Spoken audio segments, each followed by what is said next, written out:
You're listening to the Global Research News Hour, broadcasting from CKUW 95.9 FM in Winnipeg and from partnering radio stations across Canada and the United States. I would like to introduce you to a truly remarkable figure and rising star within the independent media in Canada. Matthew J.L. Ehret, the author, is a journalist, a lecturer, and founder of the Canadian Patriot Review. He's a contributing author with the Durand Strategic Culture Foundation and Fort Roos. His works have been published in Zero Hedge, Executive Intelligence Review, Global Times, Asia Times, the LA Review of Books, SOT.net, and now Highlander. Matthew has also published the book, The Time Has Come for Canada to Join the New Silk Road, and 3 volumes of the Untold History of Canada. Matthew is joining us now during a hectic time for him as it turns out to talk about the real history of the Confederation of Canada, that it was actually not the heroic act we embrace and celebrate on the 1st of July each year. And he will take us through some other deceptions of our history as a nation. I think it's necessary to come to grips with our history so that we can proceed into the future with a better understanding of our country and our world. So, Matthew Ehret, welcome. Hi, Michael. Thank you for having me on your show. And thank you for that very nice introduction. It's a pleasure. Indeed, yeah, a lot of the work did come out of the research that I had done for the Untold History of Canada book series. It's a 4-volume series, and a big chunk of that we're going to talk about today regarding the origins of the national policy and the imperial myths that were created and passed down generationally that still contaminate a lot of our reflexes and self-identity today. Were something that I had to sort of confront early on that dealt with that period around the end of the 19th century, which is kind of uncomfortable in some ways to look at, especially for a lot of Canadians who thought of themselves as living in a sovereign country, you know. But when you start peeling back the layers of the onion and scratch the scab a little bit, you start seeing that there's some real problematic pus, to say the least. That for sure. I think should be dealt with in an honest way in order to make the necessary corrections that could be made still for the coming generations. Well, the dramatic events of the 1860s when we had Confederation involved not only the signing of the BNA Act, but also the purchase of Alaska from Russia and the defeat of the Confederationists in the U.S. Civil War. You connect these events and also point to the role of the British Empire in bringing the cause of Dominion Day together. Can you take us through what you reveal in your work? Yeah, most certainly. And yeah, this work came about sort of indirectly, trying to pursue a paradox that I found troubling when I had encountered the fact that Jefferson Davis, who had been the aspiring president of the Confederate States of America that were breaking free as far as the slave power was concerned, found himself in Canada after the Civil War and after the Southern Confederacy project had failed and the Union was maintained. He went immediately straight to Montreal, Canada, and he settled in, I believe it was Lennoxville. And there was a speech that I had encountered of him speaking to the Montrealers, demanding or at least imploring that they stay true to their British principles and monarchical roots and heritage. He ended up living here for many years, and a lot of his key colleagues, including Judah Benjamin, one of the key spy masters who was the Secretary of State for the Confederate Secret Service or the Confederate States, ended up living out his days as a British barrister in London.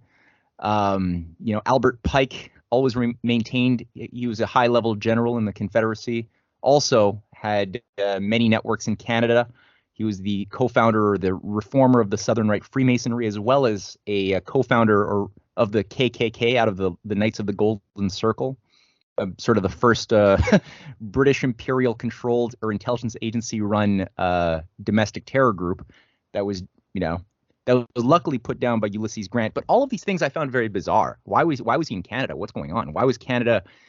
I read a book by Benjamin Sheehy, published I think in 2017 called Montreal City of Secrets as well, which documented the extensive Confederate secret intelligence operations that were active in Montreal, Toronto, Halifax throughout the entirety of the Civil War, which demonstrated that there was, in the course of my research, like John Wilkes Booth, who is celebrated as the lone gunman that killed Lincoln, was actually part of a much broader network than he even was up here in Montreal for 5 weeks, receiving his payment, orders, directives, before he was redeployed back down to carry out the assassination of Lincoln in 1865.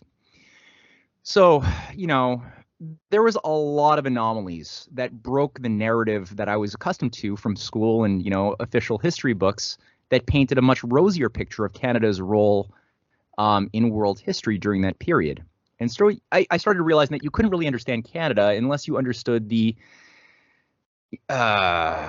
complete existential clash over ideas of what government was, represented at the time by the British Imperial versus American Republican modes of thinking.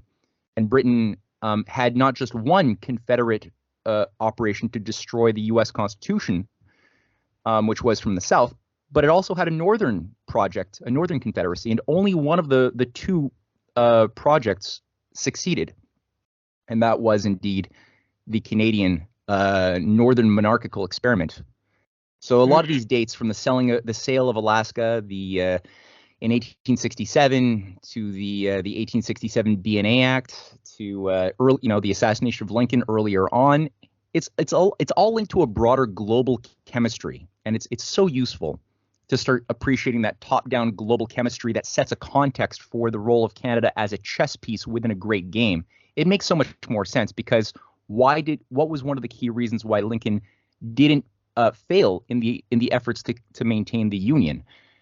Well, it was because of Russia. Like in 1863, Russia, Tsar Alexander II deployed a major force of the Russian Navy to the coasts of the USA, off of both the Atlantic and Pacific, which was an open message to the British and Imperial powers that were providing, kind of like the way the USA provides financial and other logistical support to terrorist activities in Syria to break up foreign governments. That was sort of the way Britain was operating with the Southern Confederacy, providing warships made by Britain, money through the City of London and through Canada to help the Confederate cause. And they came close to going in with open military hardware and soldiers. 10,000 soldiers were stationed in Canada from, British soldiers waiting to attack Lincoln from the north. And many thousands of French soldiers were waiting in Mexico to help reinforce the Confederacy from the south. So that was only held at bay due to the message sent that Russia told basically these European powers that if you do this, that's casus belli against Russia. And coming out of that, those same allies who helped tip the balance in Lincoln's favor, obviously there was the fight around the greenbacks and the banking fight too, which were very important. They were very certain that the example of the USA of 1865 of Lincoln, which was very different from the USA of the last 40, 50 years, of course, right? Since JFK died, the USA has really lost this older, much better tradition. So I don't want people to think that this is the same USA at all. But these Russian patriots recognized the need to, and the compatibility of U.S. protectionism, state-backed credit through state banks for the provision of capital for the internal improvements, industrialization, especially after Alexander liberated the serfs, 25 million, right before Lincoln declared the Emancipation Proclamation. So how do you make useless eaters, people who had no skills, no higher mental powers, but living as human beasts of burden on a feudal lord's estate? How do you make useless eaters become creative producers? It requires a lot of work. Like that's a huge logistical nightmare. Especially you just let all of your slaves just go free and go into your forest now and all of a sudden your life is going to be good? No, you have to massively train people, provide them new skill sets, provide entrepreneurial environments, right, where people can now live a fruitful life. So that was the same problem encountered by Russia as was in the USA. And coming out of that, there was diplomatic efforts by William Seward, who survived an assassination attempt the same night Lincoln was killed, um, to solidify the sale of Alaska, which originally, when you look at those discussions, was supposed to involve not just rail, the continuation of Lincoln's transcontinental railway northward through British Columbia, upwards through Alaska, that was formerly Russian territory, sold for $7 million, and into all of Eurasia that would connect into the burgeoning Trans-Siberian Railway, with branches into China, all throughout Central Europe and beyond. And there's maps that were done by people like Governor William Gilpin of Colorado, who was an undervalued hero of the Civil War, who championed the creation of the Bering Strait rail tunnel. Way back in the 1880s, he was talking about this, and so was Tsar Nicholas II. So this is something that it made British Columbia a very hot geopolitical territory, high value real estate. The British realized the value of having Canada maintained as a British crown possession, because it was sort of a wedge between the potential danger of a U.S.-Russia relationship. And there were a lot of people who in Canada had a lot of political power who wanted Canada to take the advantage of the weakness of the British Empire in 1865 as an opportunity to either declare independence and become our own independent country finally for the first time, or even there were some that wanted to annex and merge with the USA, which, if the USA had acted with morality as it had in those days, that may not have necessarily have been such a bad thing in those days. I'd say it's different today. Yeah. So there's that, and so that you can't understand why was there such a race to create the British North America Act? What that solidified Canada as a possession under the control of the British Empire, with a deep state embedded constitutionally, with a Privy Council, a Governor General enshrined in our government at that same time. You can't understand why Rupert's Land, the private, Hudson Bay Territory, which was private for 200 plus years, was sold off for pennies on the dollar by an act of British Parliament to the Canadian government, expanding Canada's territory by a factor of, I think, threefold. So why did all of this happen? And it was really to keep Canada at the time, unfortunately, as a wedge, a beachhead for British intelligence agencies to undermine the U.S.-Russia friendship. So these, you mentioned two institutions, like the end of the Civil War in the United States, the British Empire. They had the Fabian Society and the World Round Table, taking on the role of furthering the British Empire, and they had a lot of ability to influence the Canadian public. I guess my first question is, how exactly did they enable things? And I guess secondly, in terms of any kind of a resistance internal to into Canada, I mean, is there any kind of leadership available that's not just springing from Britain? Well, I'll try to, I guess the simplest way I could say it, because that's a big topic. That is the entire basis of the fourth volume of my Untold History of Canada series. But yeah, the Fabian Society and Roundtable movement, one was created and operated largely through the London School of Economics in I think it was 1878 or so. I might have my date wrong there. The other one was created out of the wealth of Cecil Rhodes, which also followed the Constitution of Rhodes's wills, and was operated by a Canadian who was the head of the Rhodes Trust, basket of money that he got by basically raping Africa. He created things like De Beers, a lot of the atrocious mining cartels still to this day raping Africa have their roots in Rhodes's policy. He had a network of young sociopathic young boys from Oxford as well, working very closely around him, called mediated by this fellow named Lord Alfred Milner. And Milner had a grouping of these boys called his kindergarten, Milner's kindergarten, who became the leaders of the Roundtable movement. And the Roundtable was sort of a think tank component that coordinated the reorganization of the British Empire into the early 19th century, with a focus on the Anglo-Saxon states, with the idea of recapturing the belligerent colony of the United States, which basically was in Rhodes's will. He says it by name, and that becomes a mandate. And it interfaces very closely with the Fabian Society, which is run by a bunch of, again, kind of sociopathic, elitist eugenicists like Beatrice Webb, Sidney Webb, George Bernard Shaw, H.G. Wells later on, a student of T.H. Huxley, Lord Balfour, Halford Mackinder also are both leading members of this thing. And Mackinder is a director of the London School of Economics, which is sort of the Fabian Society school where they indoctrinate young youth, young talent, and then reposition them into positions of influence. The Round Table is primarily operating out of Oxford, and that's their indoctrination zone. And they're providing things like the Rhodes Scholarship, which is provided to, I think it's something like about 7,000 Americans have been processed through Oxford through Rhodes Scholarships over the last 120 years.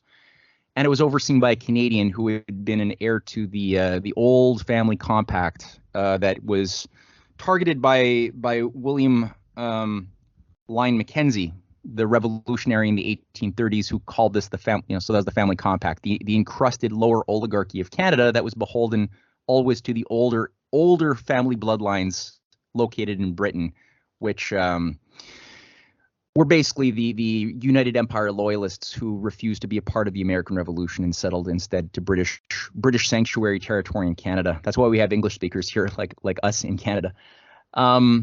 So these two think tanks worked very closely together to maintain this strategy of keeping Canada as a wedge and an operation where not just Lincoln was killed, but even later on Kennedy was assassinated through operations run out of British operations in Canada, the Permindex Corporation. That's another story, though. And in 1909, Lord Milner had paid for Halford Mackinder to quit his job at the London School of Economics. So Halford Mackinder, being a leading Fabian, quit his job at the Fabian LSE at the behest of Milner. And together, both he and Milner were sent for a very long project in Canada. Milner was here and in 1908, 1909, so was Mackinder, and they were formulating a strategy on how to create a synthetic nationalism. And Milner is very explicit in a letter to, I think it was Leo Amory, one of his fellow Roundtable controllers, that of the three scenarios going forward, and keep in mind, this is Wilfrid Laurier as the prime minister. He is a Lincoln admirer who had been originally part of Les Rouges, the grouping that had fought against Confederation in Quebec in the 1860s and early 70s. So Wilfrid Laurier was sort of a closet Republican who despised the British, but he often had to play the game because it was not a very safe time in history to be a Republican leader disruptive of British grand strategy. There were many leaders getting assassinated if they were doing that, like McKinley and many others. So Milner says of the three scenarios for the future of Canada, greater union of Canada with the United States, which is the greatest threat, closer integration with the British Empire, which is the preferred one, but the least likely, and Canadian nationalism. He said the greatest threat is the first, integration with the USA. And of course, he's referring to the American Customs Union, which Wilfrid Laurier had been pushing to create a protective tariff around Canada and the USA to stop for British dumping of cheap goods, with an internal improvement dynamic inside. Very different from NAFTA, by the way. That was the greatest threat. While preferred, it was not likely to get Canada at the time under Laurier to integrate with the British, because Laurier was a nationalist and fought against being a pawn. So he said instead the Canadians are bumptiously unaware and wonderfully ignorant of the longer forces of history that are shaping them, and so we should shape a synthetic Canadian nationalism to give them a sense of superiority to the Americans and just make that a social engineering focal point, which they do. And that becomes one of the key driving objectives over the next 60 or so years, all the way up until our fake a flag was created with a maple leaf that doesn't mean anything in 1963. Unfortunately, a lot of this stuff has been manipulated to keep Canada from working with a better USA. And here I'm talking about the USA of people like Franklin Roosevelt, John F. Kennedy. And it was only when Kennedy died that the U.S. became increasingly a tool controlled more and more by a deep state operation, a fifth column embedded within its soul, which made it act more and more like an agency of evil instead of being a representative of true independence. And from that standpoint, people have gotten very confused. Yeah, well, same thing in Canada. It seems like the same time frames took place. I mean, we had the fall of Diefenbaker, who was pursuing a different path, and then we end up with the Pearson era, and that ended up with a sort of a magnified version of that the vision of the Vincent Massey's and all of that cast. I want to just move up to into the modern era now. I mean, with Trudeau in charge. And I'm not saying he's doing it all by himself, but I mean, if we crossed into even a new era, afflicting the notion of Canadian sovereignty, I mean, be a kind of an acceleration. I mean, certainly we see with the pandemic and such, but I mean, has our vision of an independent Canada, quote unquote, changed? Oh yeah, I mean, I have a section on my website called Canada's Potential Eurasian Future, a vision for the 21st century and beyond, to try to get across to people what a proper vision in the trajectory of people like by Isaac Buchanan, who was a friend of Lincoln, who was ousted from power in 1863, or Laurier, who was ousted in power by the Round Table movement that ran a coup in 1911, or Diefenbaker, who was, again, ousted by a Round Table run coup. People like the governor of the Bank of Canada, James Coyne, was a part of this and he was a Rhodes Scholar, was part of that 1963 operation to oust Diefenbaker and undermine his broader vision for a truly creative, productive Canada with a pro-development orientation for the North. All of these things were disrupted.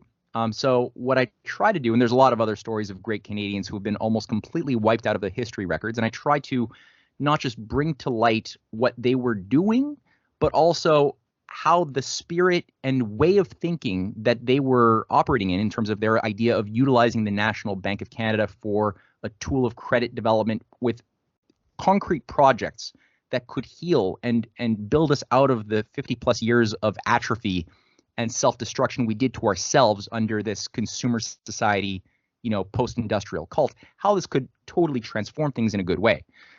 So I lay out about 9 major projects that could be shovel ready even tomorrow, and that there is support for a lot of this stuff, like the Mid-Canada Development Corridor to open up the North. There's been a lot of activity around that is not even very well understood. Engineering feasibility projects have done this, and it's completely compatible with the sort of project, the way of thinking that's arisen out of Eurasia, with the Belt and Road Initiative, the New Silk Road of China, its integration into the Polar Silk Road, as an alternative to militarization of the Arctic, which is the other way that we could go, and we are going, unfortunately, right now, is to militarize the Arctic instead in preparation for war, and that's not good. Well, yeah. Could you expand on that a little bit? Because the Belt Railway lines that you described as putting an end to empire, a kind of empire, and now the New Silk Road is being developed. This is a China-run initiative, the same strategy as the transportation belts of the 19th century. Why would Canada benefit in this new era? Oh, yeah, for sure. Well, it's all premised around an idea that the behavior of money is not something to worship or to speculate upon as it is in the Western mode of thinking over the past 50 years. That's part of why we've self-destroyed, is we've thought of money as the source of an economy instead of it being a tool for a higher good. Now, when you look at the way economics business is operating out of Eurasia, with the BRI as a great example, its capacity to build large-scale infrastructure, and here I'm talking 5 to 20-year projects are being built right now, much longer vision, and the behavior of money's existence is tied entirely to the real economy, not speculation on fake debts. You would go to jail and prison for doing the type of activity you are trained to do if you're going to work in Bay Street in Ontario or Wall Street or the City of London. So it's all based on the idea that the real value is, what are you building for the future? Are you making things worse for human life or better? Are you building things that are, increasing your productivity or decreasing it, like the, solar panels and windmills of the Green New Deal, which are just destroying our power to sustain life? That's what you see in Eurasia is a very different way of thinking.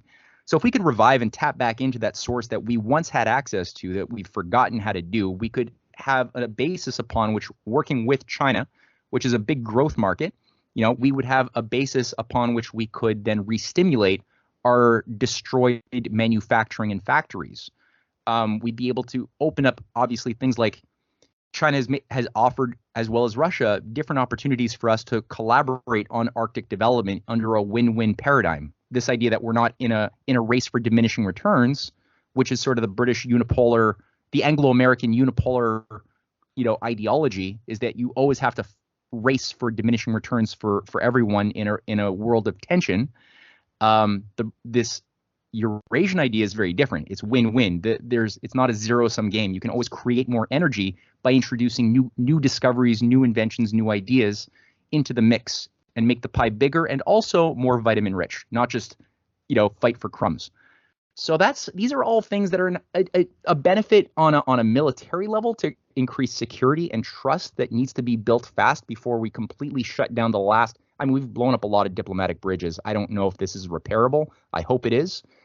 But then to undo the 50 plus years of self-destruction we did to ourselves by going into a consumer society cult, we definitely need that way of thinking in a more healthy, long-term way that you see active in Eurasia, which has 146 countries to varying degrees already signed up to the BRI framework.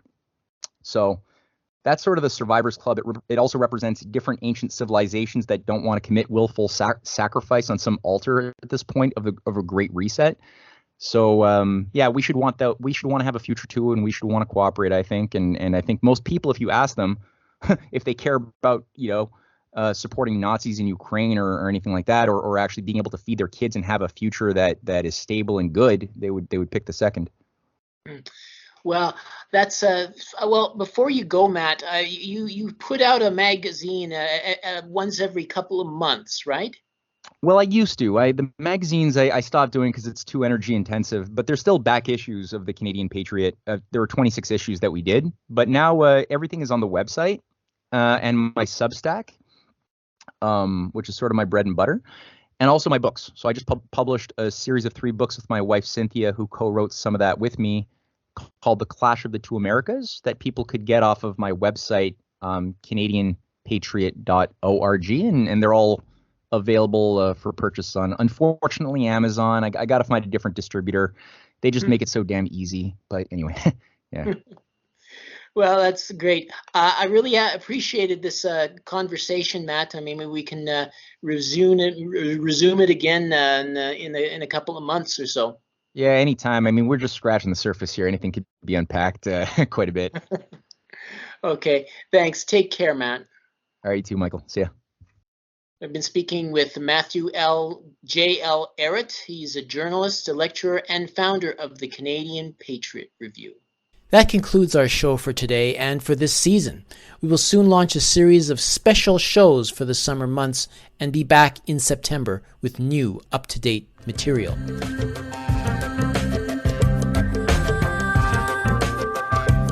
You're listening to the Global Research News Hour, a program funded by the Center for Research on Globalization and produced in collaboration with campus community radio station CKUW 95.9 FM in Winnipeg on the traditional lands of the Anishinaabe, Ininu, Oji-Cree, Dene, and Dakota, the birthplace of the Métis Nation and the heart of the Métis Nation homeland.